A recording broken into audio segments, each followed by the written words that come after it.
Schiavina, and I'm working in Florence with NMR, in particular in the study of IDPs through NMR since 2018. And today I would like to show you why NMR is such a powerful technique for the characterization of these proteins, and in particular, which are, let's say, the outcomes that can be derived with NMR to study IDPs. NMR is indeed one of the queen techniques for the study of IDPs because it allows to obtain high resolution information like atom resolved information, and it also allows for sampling several effects that happen in a huge time scale range. So there are indeed several outcomes that can be obtained from NMR experiments, and today we will see some of them that provide us structural and dynamic information.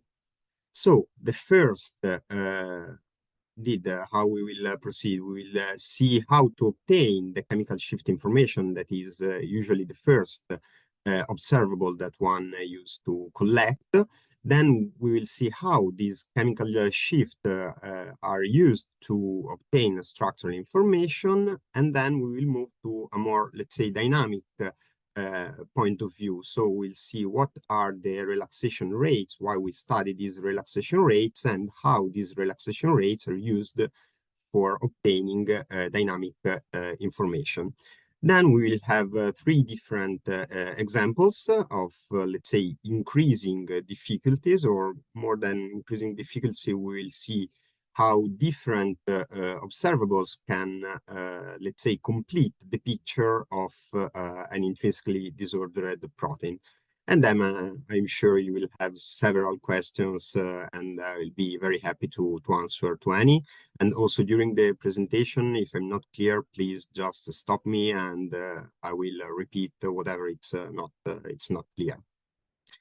So with NMR, when you start your study, the very first experiment that you run is usually a monodimensional experiment on the proton, which provides you this kind of spectra in which you can, let's say, see some features that will be clear in a moment, as well as bidimensional experiments that, in this case, provide the correlation between the amide proton and its attached nitrogen. Why am I saying that we can already see some nice feature from this kind of spectra? Because, for example, if we compare these two spectra, the monodimensional one and the bidimensional proton-nitrogen experiment with folded protein, you can easily see that there are some features which are present in one of the spectra, but it's absent in the other. For example, in the case of a folded protein, you can see that you do not have any signals. You do have some signals around 0 ppm, which instead are absent in the case of intrinsically disordered proteins, as well as, and this is even more clear in the case of the bidimensional experiment, the spreading of your signals is much wider in the case of the folded protein with respect to the intrinsically disordered protein.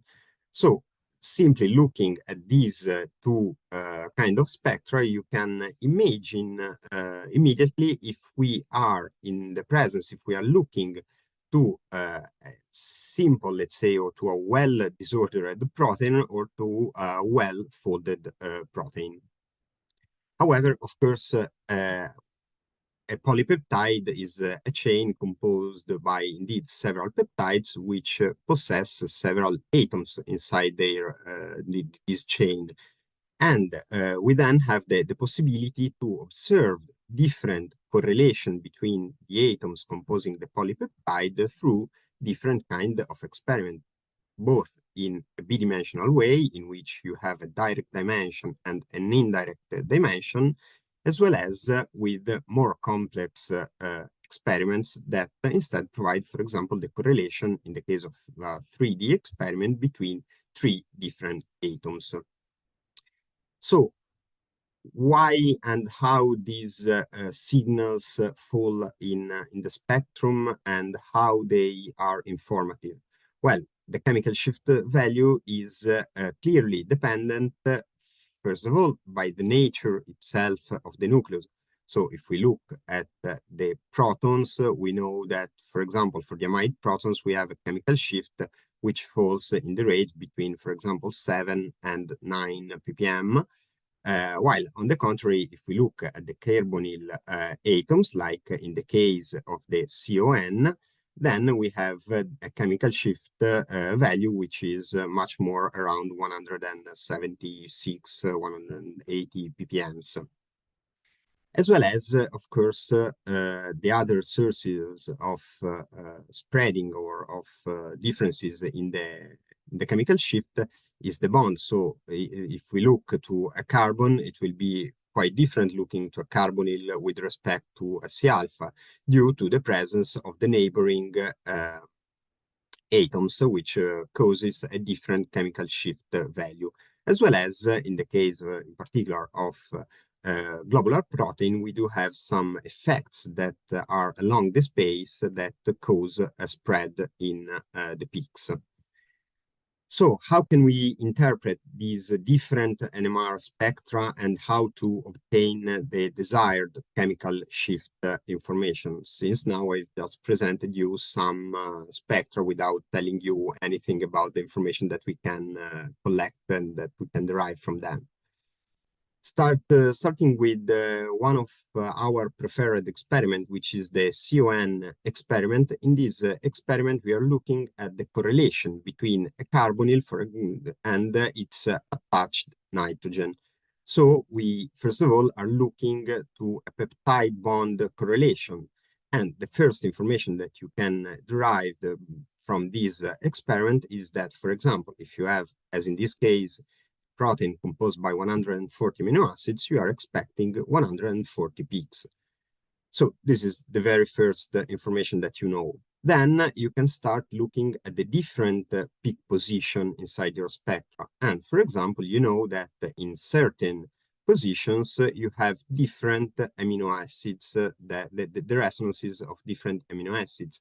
If we focus on the bottom part, for example, of the CON experiment, on the nitrogen dimension, you can clearly see that we have these 5 peaks, which all belongs to proline residues.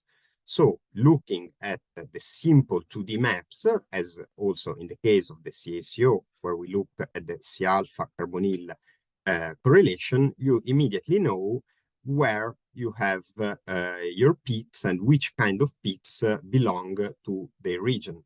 One more example is indeed this region in the CaCO experiment, where usually you have the peaks of the glycines residues. However, what is until now unknown is what kind of what residue you're looking at. As an example, if you have a sequence like this with several amino acids, and for example, you have 3 glycines, you know that in this position you have 3 glycines, at least 3 glycines, but you don't know which peaks belongs to which residue. So what you need to do is to obtain what is called the sequence-specific assignment, which is something that correlates one amino acid to the following or to the previous one. To do so, we used to collect many spectra. Usually not all are dispensable, but as you can see, with different kind of experiment, you obtain different kind of correlations. And this kind of experiment can be proton detected experiment or carbon detected experiment. I will not go in detail on this kind of differentiations, as well as multidimensional experiment also with many dimension. And having many dimension, it means that you are collecting many resonances from a single experiment. So once that you have collected and connected all these experiments, you now have like a list of several atoms, each of them that is part of your different residues, and you can connect one residue to the other. And now going back, we now know which glycine belongs to which peaks. But why we would like to do all this work, and how can we use this sequence-specific assignment to obtain structural informations? As we said before, the chemical shift reflects the conformational preferences of an amino acid to sample, for example, secondary structure elements. So using the chemical shift values that we have obtained for all our atoms and comparing these values with something that is a random coil. If you are interested in what is a random coil and how to do that, we may see it later. So comparing the experimental values with something that resembled the random coil conformation, we can calculate the propensity of having an alpha helix or a beta strand inside our protein. As an example, indeed, if we look, for example, to the C beta of a random coil that here is exemplified in red, and our experimental value is at lower ppm, we know that for that kind of amino acid, or even better, that kind of stretch inside our polypeptide, we may have a beta strand tendency. The opposite, it will be for the C alpha atoms, in which if we have lower ppm values with respect to the random coil one, we have an alpha helix tendency. So using all these kind of chemical shift, we can derive the propensity of our system to sample alpha helix or beta strands. Let's see now what we can instead say about the dynamic using NMR. As I said before, with the NMR, we can sample several kind of effects in a huge temporal range. In particular, today we will see something about the relaxation processes. What is relaxation? Relaxation is a general phenomenon which is common to all the spectroscopic technique, and it usually happens to the system when when you excite your system, and the system relax back to its ground state, so to its unexcited state. In this case, the analysis of the relaxation properties of the IDPs can be fundamental for describing its dynamic properties. In the case of NMR, as we said, we can have different kind of relaxation processes, or different kind of processes which can span from the milliseconds to even minutes. In particular, today we will focus on two relaxation processes, which is the 15N-R1 and the 15N-R2, or T1 and T2, which is actually one is R1 is 1 over T1 and R2 is 1 over T2. So it's exactly the same process. What we use to measure is the following event. We always perturb our system from the equilibrium to an excited state. So we put our magnetization from an equilibrium state out of the equilibrium. And in the case of the T1, we look at the lifetime of the nucleus. So at in the higher spin state, what does it mean? That we look at how much time is needed to the spin from going back from the plane back to the equilibrium. In the case of the T2, instead, we are looking to the correlation of these states. So the spin starts to, let's say, indeed, the phase, their state, and the total magnetization that we have in this kind of experiment at the end, it will be 0, because the sum of all the arrows, at the end, it will be something like 0. To do so, what we used to do is to record a series of experiments and measure the intensities of the HN correlation that we have seen in one of the first slides, and then we fit these kind of exponential shapes, this kind of exponential decay.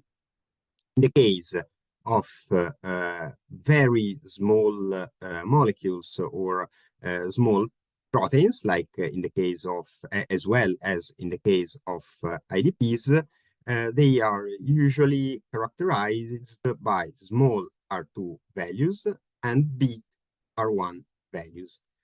This is more or less the opposite that we can see in the case of big proteins, which instead are characterized by high R2 values and small R1 values.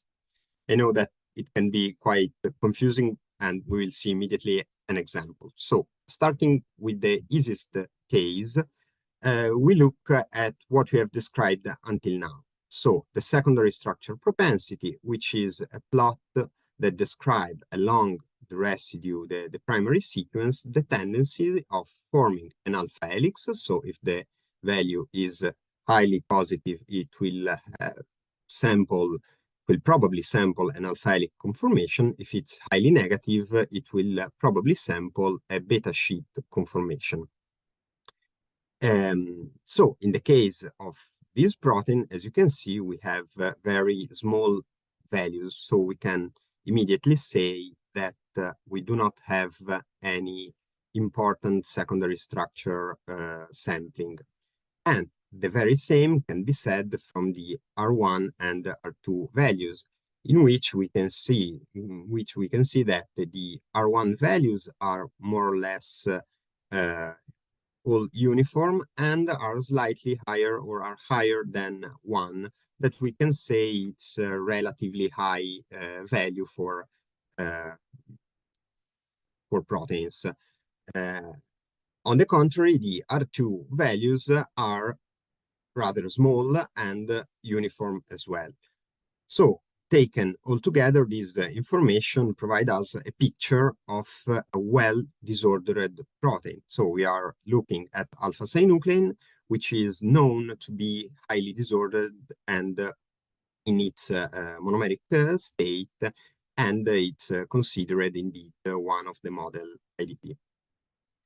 Let's see a more, let's say, complex protein. In this case, we have once again secondary structure plot, which is not very, let's say, doesn't sample any kind of conformation to an high extent, because as you can see, these values are always around minus 0.25 plus 0.25, which is a small value. However, if we look at the R1 and the R2 profile, we can see that in particular, the R2 are slightly different from what we have seen before. Because yes, we are talking about small values, but as you can see, those are not very uniform in their behavior. However, once again, if we try to correlate, for example, the presence of this strange dynamic behavior with the presence of secondary structures, we see that there isn't any kind of correlation between the presence of a secondary structure element and the increased R2, which is usually the case. So, to explain this peculiar behavior, we need some more information. Which kind of information were then derived? Well, if we attach a spin label, so a molecule that possesses an unpaired electron to our protein in different position, what we will see, it will be the decrease of some peaks of the intensity of some peaks in our NMR spectra. In particular, the most perturbed residues will be the ones that are closed in space to the spin label. So, plotting once again the intensity of our signals against the primary sequence, you can see that if we put the spin label in peculiar position, we have a drop in intensity, not only in the first residues that are close to the spin label, but also in some other positions which are far in the primary sequence with respect to the spin label.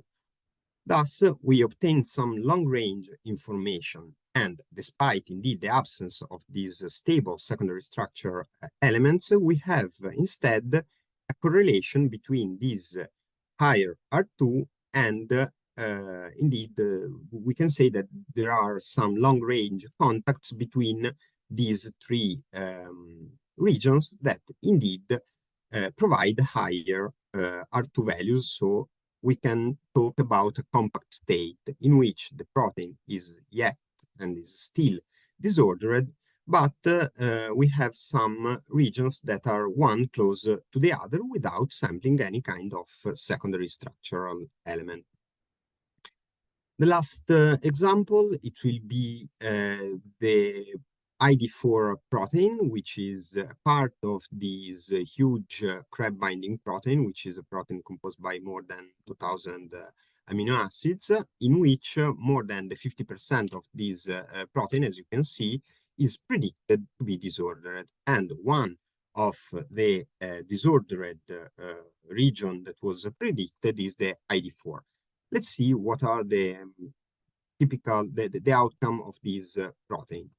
Well, now, as you can see immediately from the secondary structure propensity plot and the analysis of the R1 and the R2, we can see that probably there are some helical elements inside our protein. But here the point is that we do not have a static, let's say, or a fully formed helices in these two regions.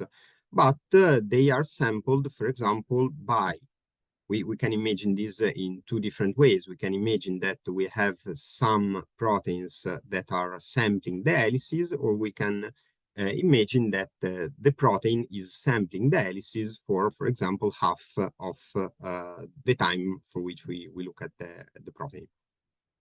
However, what we want to see is not just this kind of information, or can we see the same outcome from another point of view?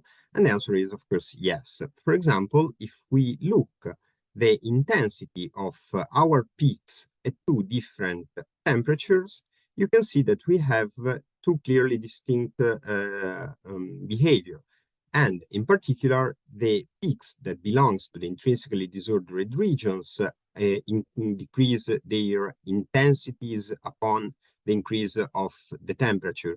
And this is particular due to an amide proton exchange effect with the water, as well as if we plot the chemical shift perturbation of the signals of the protein while we increase the sample, while we increase the temperature, you can see that once again we have two distinct behaviors. For the IDRs region, we have this ppb over Kelvin. So we have plotted the differences of the chemical shift at different temperature, which is around, which is more than minus 4.6, which is a threshold that is accepted to discriminate between the inter and the intramolecular hydrogen bond.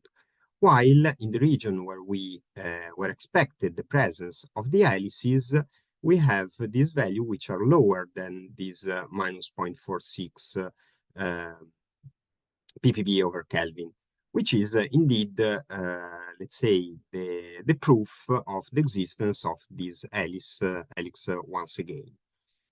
As last example, one more kind of observable that can be obtained is the J coupling, and in particular the 3J, which means that we have three bonds between the amide nitrogen and the C and the H alpha hydrogen, which is